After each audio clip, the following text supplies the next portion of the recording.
மச்சான், ஏர்போர்ட் கிளம்பியாச்சா? ஆமா மாப்பிள்ள கிளம்பிட்டோம். ஆமா, இங்க இருந்து அமெரிக்கா எத்தனை மைல் மச்சான்? அது மைல் கணக்குல சொல்ல முடியாது. சென்னையில இருந்து வாஷிங்டன் டிசிக்கு போறதுக்கு எப்படி இருந்தாலும் ஒரு 2 நாள் ஆகும் மாப்பிள்ள. ஓ, அப்போ அமெரிக்காவில் எந்த இடத்துக்கு போறீங்க மச்சான்? அதான் சொன்னேன் மாப்பிள்ள, வாஷிங்டன். வாஷிங் மிஷினா? என்ன மச்சான் பேர் இது? நம்ம ஊர்ல எப்படி அம்சமா பேர் வச்சிருக்காங்க. தென்காசி, குத்தாலம், அம்பாசமுத்திரம், ஆ, ஆ. அந்த மாதிரி பேரை வைக்கிறது விட்டுவிட்டு வாஷிங் மிஷின், கிரைண்டரு. சந்தியா, ஒரு நிமிஷம் உள்ள வா. வா வா. மாப்பிள்ள, மச்சான். என் தங்கச்சிய நீங்க நல்லபடியா பாத்துக்கோங்க.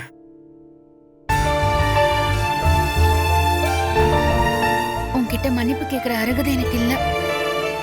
இருந்தாலும் மன்னிச்சிடுன்னு சொல்றதை விட என்கிட்ட வேற வார்த்தை இல்ல. சத்தியமா சொல்றேன், தாலி கட்ட போறதுக்கு 1/2 மணி நேரம் முன்னாடிதான் எனக்கு எல்லா உண்மையுமே தெரியும். உன்கிட்ட சொன்னா என்னை வீட்டை விட்டு விரட்டி அடிச்சிருவேன்னு உங்க அண்ணன் மிரட்டினாரு. அதை விட உங்க அண்ணன் செத்துருவேன்னு சொன்னாருமா. அவ்வளவு கூட்டம். நான் போய் சொல்லி கல்யாணம் நின்னு என்ன ஆகுமோ ஏதாகுமோன்ற டென்ஷன் எல்லாம் சேர்ந்து என்ன பேச விடாம பண்ணிடுச்சு. மத்தபடி நான் எப்பவும் உன் நல்லதுக்காக யோசிக்கிற உன்னோட அண்ணிதான். தயவு செஞ்சு என்னை வெறுத்துடாத சந்தியா. இந்த குற்ற உணர்ச்சி சாகுற வரைக்கும் என்னை துரத்திக்கிட்டே இருக்கும். ஆனா நான் உனக்கு சொல்றது ஒண்ணுதான். நல்லதோ கெட்டதோ ஒரு வாழ்க்கைக்குள்ள வந்துட்ட நீ நினைச்சது நடக்கலனாலும் இதுல என்ன நல்லது இருக்கோ அதை எடுத்துக்கிட்டு நீ முன்னோக்கி போ. ஏதோ ஒரு நேரத்துல உன் கனவு என்ன, உன் லட்சியம் என்னன்னு அவர்கிட்ட சொல்லு. உன் ஆசைய புரிஞ்சுக்க அவர் படிச்சிருக்கணுங்கிற அவசியம் இல்ல. உன் மேல அன்பும் காதலும் இருந்தாலே போதும். அது அவருக்கு உன் மேல இருக்குன்னு நான் நினைக்கிறேன். உன் நல்ல மனசுக்கு நீ நல்லா இருக்கணும் சந்தியா. கண்டிப்பா நல்லா இருப்ப. ஜனனி, வா.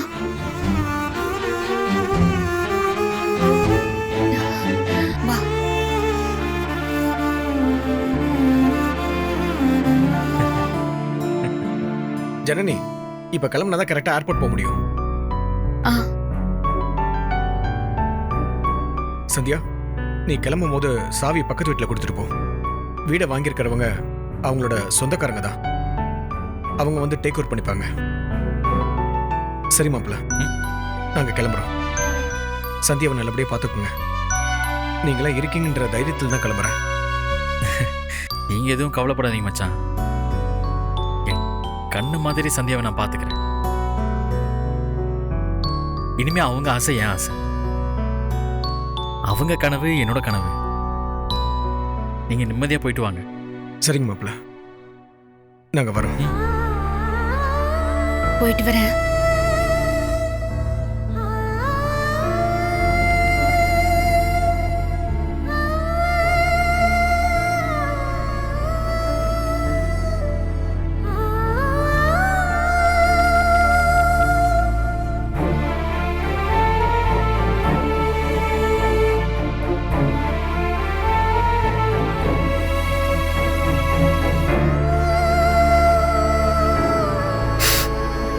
சின்ன பிள்ளையிலிருந்து பிறந்து வளர்ந்த வீடு திடீர்னு நமக்கு இல்லைன்னு ஆகும்போது மனசு வலிக்கு தான் செய்யும். உங்க சோகம் எனக்கு புரியுது.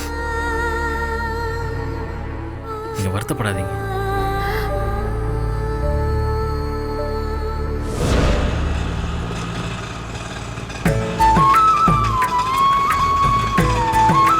அண்ணனும் அண்ணியும் அமெரிக்கா போயிட்டாங்கன்னு ரொம்ப வருத்தத்தில் இருப்பீங்கன்னு நினைக்கிறேன்.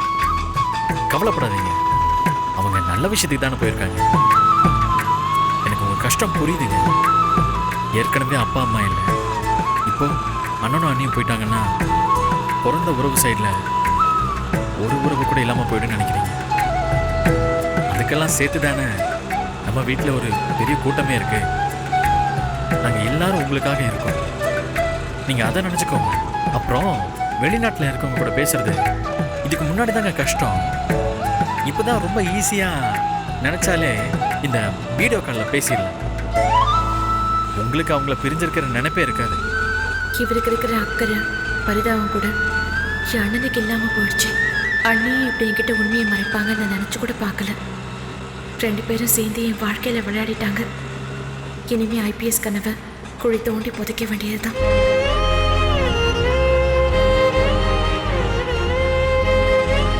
என்னங்க அமைதியாவே வரீங்க? அவனை சொல்லவா, இந்த மாதிரி மனசு கஷ்டமா இருக்கிற நேரத்தில் ரொம்ப நாளா தள்ளி போட்டுக்கிட்டே வர ஒரு விஷயத்த செய்ய ஆரம்பிச்சிடணும். அது மனசுக்கு பிடிச்சதா இருந்தா போதும். அதை ரொம்ப நாள் தள்ளி போடக்கூடாதுங்க. மனசு தன்னால் அதுல போக ஆரம்பிச்சிடும். அந்த மாதிரி நீங்க ரொம்ப நாளா செய்ய ஆசைப்படுற ஒரு விஷயம் ஏதாவது இருக்காங்க? ரொம்ப நாளா இல்ல, ரொம்ப வருஷமா ஆசைப்படுற ஒரே விஷயம் காக்கி சட்டையை மாட்டிக்கிட்டு ஒரு ஐபிஎஸ் ஆஃபீஸர் ஆகணுங்கிறது தான். இதை சொன்னா நீங்க மட்டும் இல்ல, உங்க அம்மா அப்பா எல்லாரும் பயங்கர ஷாக் ஆயிடுவீங்க. நான் படிச்சிருக்கேன்னு சொல்றதே உங்க எல்லாரையும் டென்ஷன் ஆகும். என்னங்க நான் பாட்டுக்கு ரேடியோ மாதிரி பேசிட்டே வரேன், நீங்க அமைதியாவே வரீங்க. ஒன்றும் இல்லை, சொல்லுங்க. நான் என்னத்த சொல்றது, நீங்க தான் சொல்லணும். நீங்க தான் நான் எதுவும் பேசினாலே எப்போ அமைதியாவே இருக்கீங்க. நான் ஒரு விஷயம் பேசணும். ஒன்றும் இல்லை, 2 விஷயம். நீங்கள் எதுவும் தப்பாக எடுத்துக்க மாட்டீங்களே? நீங்க பேசினா மட்டும் போதுங்க, நிச்சயமா தப்பா எடுத்துக்க மாட்டேன். நம்ம வீட்டில் திருட்டு நடந்ததுக்காக அர்ச்சனாவை உங்கள் தம்பி செந்தில் அடிச்சார்ல, அதை பார்த்துட்டு எனக்கு ரொம்ப ஷாக் ஆயிடுச்சு. வீட்டுக்கு வாழ வந்த பொண்ணு இப்படியா கை நீட்டி அடிப்பாங்க?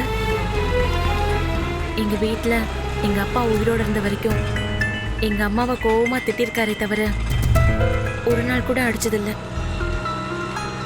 எங்கள் அண்ணனும் அப்படிதான், அண்ணி அடிச்சு நான் பார்த்ததே இல்லை. ஆனால் அர்ச்சனா விஷயம் எனக்கு ரொம்பவே புதுசாக இருந்துச்சு, பயமாகவும் இருந்துச்சு. தப்பு தாங்க, அதை நியாயப்படுத்த ஒன்றும் இல்லை. செந்தில் எப்பவுமே அப்படிதான், அம்மா கிட்ட நல்ல பேர் வாங்கணுங்கிறதுக்காக இந்த மாதிரி ஏதாச்சும் ஒன்று செஞ்சிருவோம். மற்றபடி நல்ல பையன் தான். அன்னைக்கு அவன் அடிச்சிருக்க கூடாது, அதுக்காக நீங்க எதுக்கு பயப்படுறீங்க? தம்பி அப்படி கை நீட்டுறானா அண்ணனும் அப்படிதான் இருப்பான்னு நினைச்சிட்டீங்களா? சேச்சே, எனக்கு அந்த பயம்லாம் இல்லைங்க. செந்தில் அடிச்சதை உங்களை தவிர வேற யாருமே தடுக்கல. முக்கியமா அத்தை அடி வாங்கினாதான் அவளுக்கு புத்தி வரும்ன்ற மாதிரி பேசினாங்க. அதை பார்த்து தான் எனக்கு கொஞ்சம் பயமா இருந்துச்சு. என்னடா இந்த வீட்டில் ஒரு பொண்ணை இப்படி நடத்துறாங்களேன்னு தோணுச்சு. உங்களுக்கு தோணுதை நான் தப்பு சொல்ல வரல, ஆனா அம்மாவை பத்தி நீங்க நினைக்கிறது தப்பு. அவங்க பேசுறது எப்பவும் தடாலடியா தான் இருக்கும், ஆனா உள்நோக்கம் இருக்காது. தவறான விஷயத்துக்காக ஒருத்தர் தண்டிக்க மாட்டாங்க. அதே போல ஆதி ஏதோ கம்ப்யூட்டர் கோர்ஸ் படிக்கணும்னு சொன்னான், அதை படிக்க வைக்கலாமே. படிப்பு விஷயத்துல ஏன் இவ்வளோ கஞ்சத்தனம் காட்டணும்? இதை நானும் அம்மா கிட்ட கேட்டு பார்த்துட்டேங்க. அவங்களுக்கு ஆதி படிக்க கூடாதுங்கிற எண்ணம் இல்லை, ஆனா 1 லட்ச ரூபா காசை கேட்ட உடனே நம்ம எடுத்து கொடுத்துட்டா அவனுக்கு படிப்போட அருமை புரியாம போயிடுமோன்னு நினைக்கிறாங்க. இல்லைங்க, ஆதி உண்மையிலே படிக்கணும்னு நினைக்கிறான். என்கிட்ட கூட அவன் ரொம்ப ஃபீல் பண்ணி பேசினான். மனசுக்குள்ள படிக்கணுங்கிற ஆசை இருக்கும்போதே படிக்க வச்சிடணும். இப்ப படிப்புக்கு தேவைப்படும் போது செலவழிக்காம பின்னாடி செலவழிச்சு என்ன பிரயோஜனம் சொல்லுங்க? இந்த விஷயம் எல்லாத்தையும் நான் பார்த்துக்கிறேன், விடுங்க. நீங்க இது எல்லாத்தையும் மண்டையில சுமக்க ஆரம்பிச்சா அப்புறம் வீட்டில் இருக்கிற ஒவ்வொருத்தரை பத்தியும் கசப்பு தான் மனசுல படியும். விட்டுருங்க. நீங்க உங்களை எப்படி சந்தோஷமா வச்சுக்கணுங்கிறத பாருங்க. இத்தனை வருஷமா பெரிய பிரச்சனை எதுவும் இல்லாம 4 பிள்ளைங்களும் ஒத்துமையா ஒரே வீட்டில் வாழ்ந்துகிட்டு இருக்கோம். அதுக்கு எந்த வகையிலையும் பாதிப்பு வந்துடக்கூடாதுங்கிறது மட்டும் இல்லை, அப்படி பாதிப்பு வராம பார்த்துக்க வேண்டிய கடமையும் நம்ம 2 பேருக்கும் தான் இருக்கு.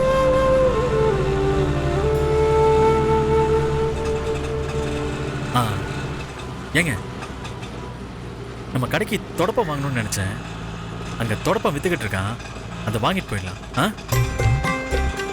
அண்ணே அந்த தொடப்பக்காரர்கிட்ட வண்டி நிறுத்துங்க. சரிப்பா. தொடப்பா ஆ. தொடப்பா எவ்வளோண்ணே தொடப்போம்? 160 ரூபாப்பா. 160. ஆமா. ம்.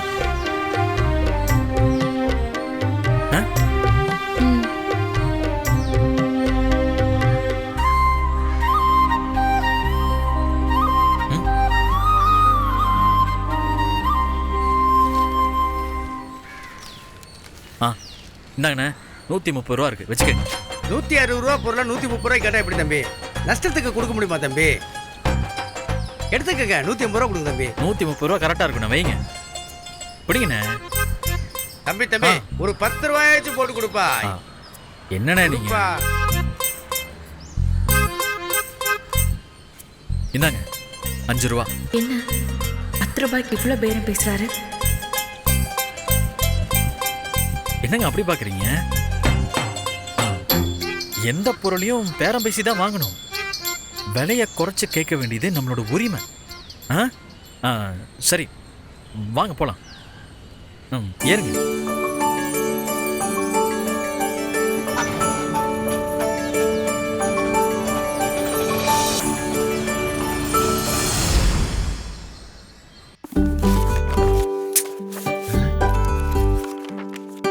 இதுவா? அர்ச்சனா, இது நீங்க இல்லம்மா. இதை பாரு, சும்மா தானே இது இல்லையா? அம்மா ஆஹா, வந்துட்டீங்களா? வாடா வா. மாமனார் வீட்டுக்கு போயிட்டு வந்துட்டியா? ஆமாம்மா, நேராக போயிட்டு இங்கே தான் வரேன். சரி சரி. உன் அண்ணா நிலம் எப்படி இருக்காங்கம்மா? நல்லா இருக்காங்க அத்தை. அவங்க வீட்டை வித்துட்டு அமெரிக்காவுக்கு கிளம்பிட்டாங்க. வீடு எதுக்காகம்மா வித்துட்டு போறாங்க? பிறந்த ஊர்ல சொந்த வீடுன்னு ஒண்ணு இருக்க வேண்டாமா?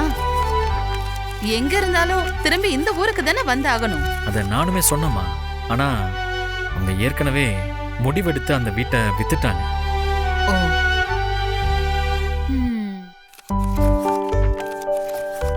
ஏய் பார்வதி, நானும் ரொம்ப நேரமா பாக்குறேன். ஏதோ தேடிக்கிட்டே இருக்க.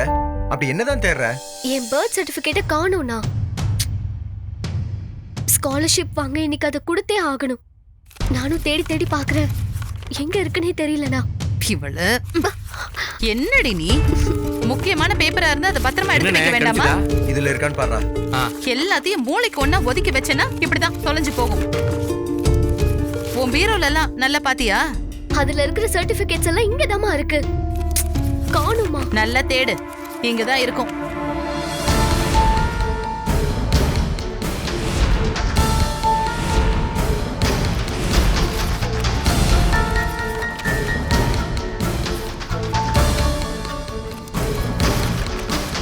ஏய், அவளே பாத்துக்கட்டும். இது இதுவாடி? சரி சரி.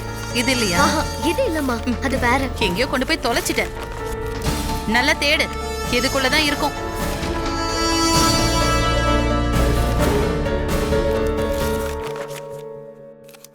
பார்வதி, இதுவா பாரு. ஆமா, நீ இதுதான். ரொம்ப தேங்க்ஸ் அண்ணி. டேய், ரொம்ப ரொம்ப கிடைச்சிருச்சுடா. தேங்க்ஸ். பரவாயில்ல. எவ்வளவு நேரம் தேடுறவங்க கணக்கு எப்படி தெரிஞ்சது? அது டீப்பாய் கடையில இருந்துச்சு, அதான் டக்குன்னு எடுத்துட்டேன். தேங்க்யூ சோ மச் அண்ணி. எடுத்ததெல்லாம் சரி, ஆனா நீ படிச்சது 7ஆம் கிளாஸ். அந்த சர்டிபிகேட்ல இங்கிலீஷ்ல எழுதிருக்கோம். அப்புறம் எப்படி அது பர்த் சர்டிபிகேட்னு கண்டுபிடிச்ச?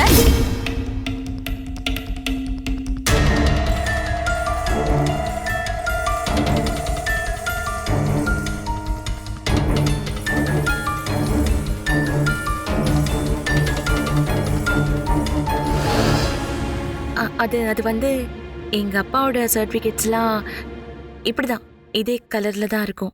நான் பார்த்துருக்கேன்.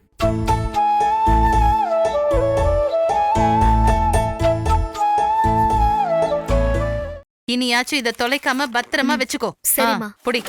ஓகே. சரவணன், வாங்க சார். அம்மா ஆ, சரி சரி, இதெல்லாம் எடுத்து போய் உள்ள வை. எல்லாத்தையும் எடு. வணக்கம். வாங்க வாங்க வாங்க. வாங்க சார். வரமா. உள்ள வாங்க. வாங்க. வாங்க. வணக்கம் உட்காரு. வாங்க. Thank you madam. நீ உட்காரு. சார், உங்க நல்ல நேரமா என்னன்னு தெரியல, திருடு போன எந்த நகையும் இவ்வளவு சீக்கிரம் கிடைச்சதே இல்ல. இது மொத்தத்தையும் ஒரு சங்கரன் கோயில் பையன் தான் திருடி இருக்கான். நல்லா பாத்துக்குங்க, எது உங்க நகைன்னு பார்த்து சொல்லுங்க. சார், கடவுளே, என் வேண்டுதல் வீண் போகல. உழைச்ச காசு எங்களை ஏமாத்தல சார். சந்தியா, அர்ச்சனா, இதுல இருக்கிற நகைங்கள்ல உங்களது எதுன்னு பார்த்து சொல்லுங்க. வாங்க.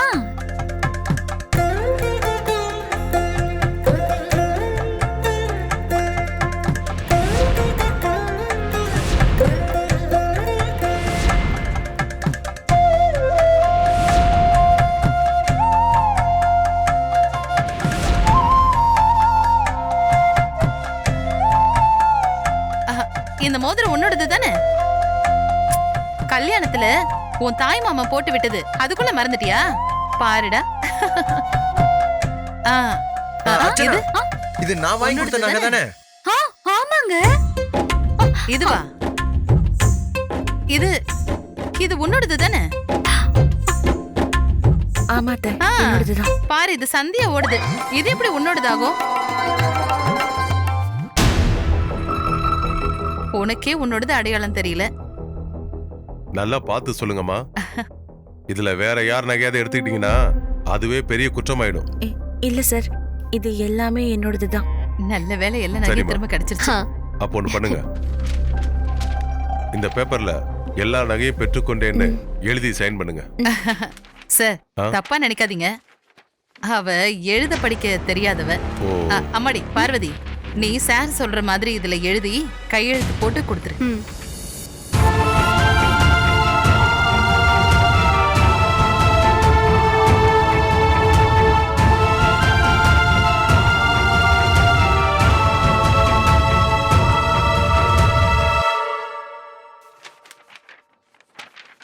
ஓகே.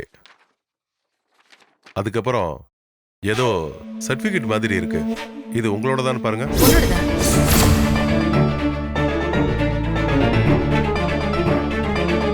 ஐயோ, இது என்னோட சர்டிபிகேட்ஸ் ஆச்சு. இப்ப எல்லாரும் பார்த்தாங்கன்னா நான் படிச்சவங்கிற விவரம் தெரிஞ்சிடும். அப்புறம் அவ்வளவுதான். ஆதி, இது உன்னோடதா? இல்லம்மா, இல்லையா? ஆதி, இது உன்னோடதா? என்னோடது சார்.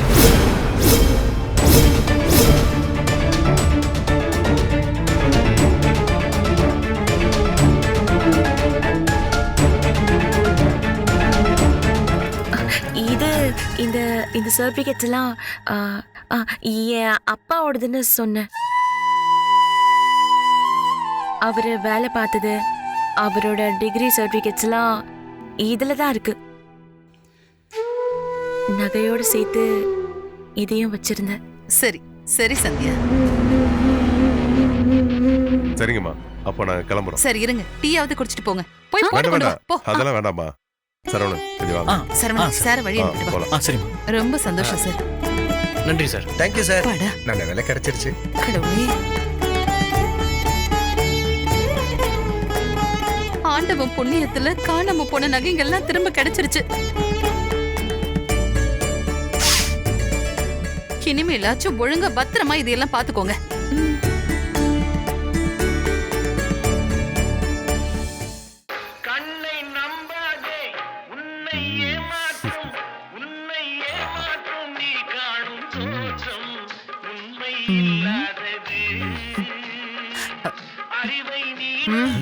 என்னங்க அப்படியே மெய் மறந்து உட்காந்துட்டீங்க போல இருக்கு. வேற என்ன பண்ண சொல்ற சிவகாமி? நான் நிக்க நேரம் இல்லாம வேலை பார்த்த காலத்துல நல்ல ரெஸ்ட் எடுக்கணும்னு ஆசைப்பட்டிருக்கேன்.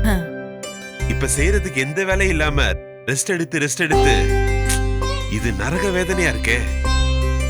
வேலை செய்யும் போதுதான் மனுஷனோட ஆத்மா எனர்ஜியா இருக்கு. இளமையில எவ்வளவு அதிகமா வேலை செய்யறோமோ அவ்வளவு அதிகமா முதுமையில ஞாபகங்கள் இருக்கு. அப்படின்னா உங்களுக்கு நான் இன்னொரு நல்ல செய்தி சொல்றேன். நம்ம ஜோசியரு போன் பண்ணிருந்தாரு. இன்னைக்கு நல்ல நாளாம். சரவணனுக்கும் சந்தியாவுக்கும் இன்னைக்கு சாந்தி முகூர்த்த ஏற்பாடு பண்ணலான்னு சொன்னாரு. நல்லதா போச்சு. நானே உன்கிட்ட இது சம்பந்தமா பேசலான்னு இருந்தேன். பரவாயில்ல, அவரே சொல்லிட்டாரே. பாவம் சிவகாமி, சின்னஞ்சிருசுங்க. கல்யாணத்தை பண்ணி வச்சுட்டு சாந்தி முகூர்த்தத்தை தள்ளி வச்சிட்டோம். சந்தியா சரவண 2 பேர்கிட்டயும் இத பத்தி சொல்லிட்டியா? இன்னும் இல்லங்க, இனிமேதான் சொல்லணும். மயிலு, மயிலு இங்க வாயேன். வரமா? என்னம்மா? நீ என்ன பண்ணு, தெருமுனையில நம்ம பூக்காரம்மா இருப்பாங்கல்ல, அவங்க கிட்ட சொல்லி நிறைய பூ வாங்கிட்டு வா. அப்புறம் கொஞ்சம் உதிரி பூவும் வாங்கிட்டு வந்துரு. சரிங்கம்மா. ஒரு 4 முழம் பூ வாங்கினா போதுமா? தலைக்கு வைக்கிறதுக்கு இல்லடி. இன்னைக்கு சரவணனுக்கும் சந்தியாவுக்கும் சாந்தி முகூர்த்தம். அதுக்காக தான் வாங்க சொல்றேன்.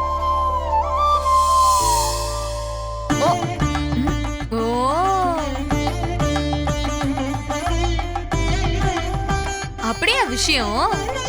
அப்படின்னா விடுங்கம்மா, நான் கலக்கிடுறேன். அப்படியே சரவண ரூம நல்லா சுத்தமா கூட்டி பெருக்கி வை. பூவெல்லாம் வாங்கிட்டு வந்து நல்லா அலங்காரம் பண்ணிடு. சரிம்மா சரிம்மா சரிம்மா. இத பாரு, தேவன்னா பார்வதி சக்கரன்னு யாரையாச்சும் கூட்டிக்கோ. சரிம்மா. ஏய், ஒரு நிமிஷம்டி, இங்க வா வா.